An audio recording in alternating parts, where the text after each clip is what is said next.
Souvenez-vous. Quand il y a une caricature, c'est l'expression libre de quelqu'un qui, en effet, provoque blasphème. Il a le droit dans mon pays. Il est l'expression libre d'un dessinateur ou d'un satiriste. Et d'autres lui répondent en France. Et les droits de l'homme, c'est ça. Et c'est ce qui fait leur universalité. C'est que l'un peut provoquer, parfois choquer, et je le regrette. Mais un autre peut lui répondre. Parce qu'il se respecte et parce qu'il parle en paix. C'est ça le formidable apport des droits de l'homme à la paix universelle. Et c'est ce qui fait que je le défendrai toujours partout. Mais quelle mouche a donc piqué notre champion de la liberté d'expression et de notre droit sacré à la caricature? Car voilà tout d'un coup qu'une caricature qui vise expressément sa sainte personne n'est plus du tout à son goût. C'est même à ses yeux une injure manifeste, ignoble, abjecte, à tel point qu'avec sa cohorte d'avocats, il attaque l'auteur de la caricature, Michel-Ange Fleury, qui se voit condamné à 10 000 € d'amende pour injure publique. Et comme on le comprend. En effet, rien à voir avec l'humour bon enfant sur Mahomet, qui est un hymne au respect mutuel et à la paix universelle. Alors qu'ici, on est dans l'injure scandaleuse et la haine en barre, comme le dit si bien son secrétaire d'État. On a franchi les bornes. C'est pas de la liberté d'expression, du débat sympathique. Une caricature, que ce soit du président ou toute autre personne, en Hitler, ça tombe sous le coup de la loi. Parce que la liberté d'expression, ça n'est pas l'incitation à la haine, ça n'est pas l'immoralité la plus débridée, ce ne sont pas les comparaisons historiques les plus dégueulasses, ça n'est pas ça la liberté d'expression. On doit savoir défendre une démocratie contre les excès, contre les propos les plus scandaleux, les plus haineux, parce que c'est de la haine en barre. Et oui, il semblerait que notre Saint Sauveur n'ait pas encore compris que lorsqu'une moquerie méchante s'adresse à une communauté que vous détestez et méprisez, vous allez trouver ça drôle et bon enfant, tandis que si elle s'adresse à une communauté que vous chérissez ou à votre propre personne, vous allez y voir une injure manifeste et une humiliation qui va vous faire bouillir de colère et qui sera tout naturellement une incitation à la haine et au trouble de l'ordre public. Exemple. Si vous êtes antisémite, vous allez trouver ça drôle et bon enfant. Mais si vous êtes juif, vous y verrez une injure ignoble. Si vous haïssez et méprisez toutes les religions, ce qui est la principale clientèle de Charlie Hebdo, vous allez trouver ça drôle et bon enfant. Mais si vous êtes croyant, vous le recevrez comme un crachat avidissant qui vous fera bouillir de colère. Reprenons. Donc là, pour notre leader Maximo, c'est de l'humour. Et ça, de l'injure. Humour, injure. Humour, injure. Humour, humour, humour, injure.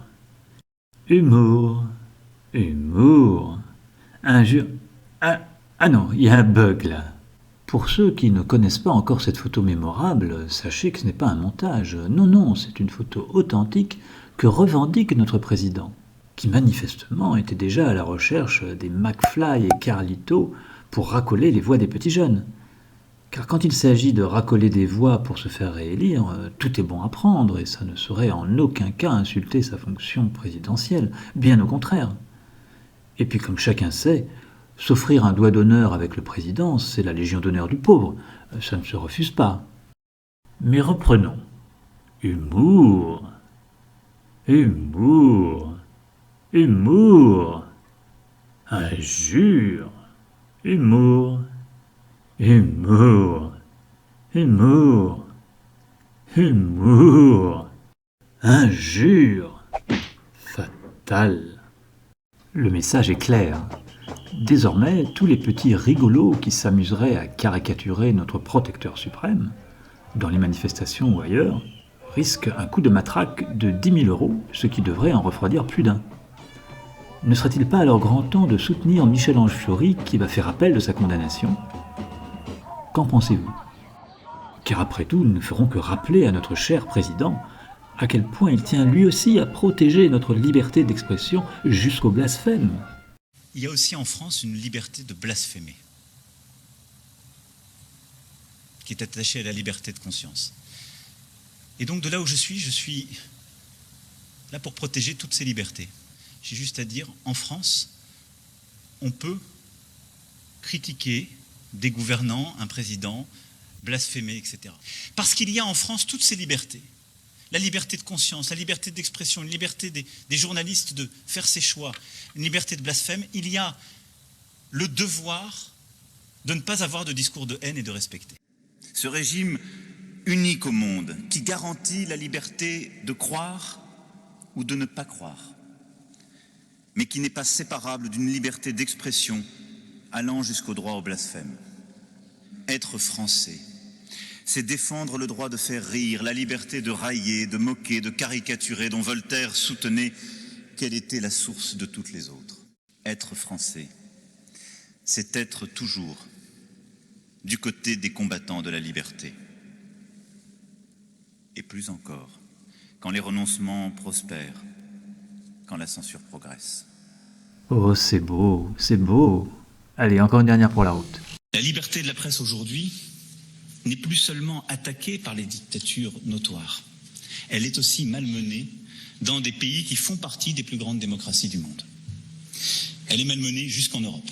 Nous ne renoncerons pas aux caricatures, aux dessins, même si d'autres reculent.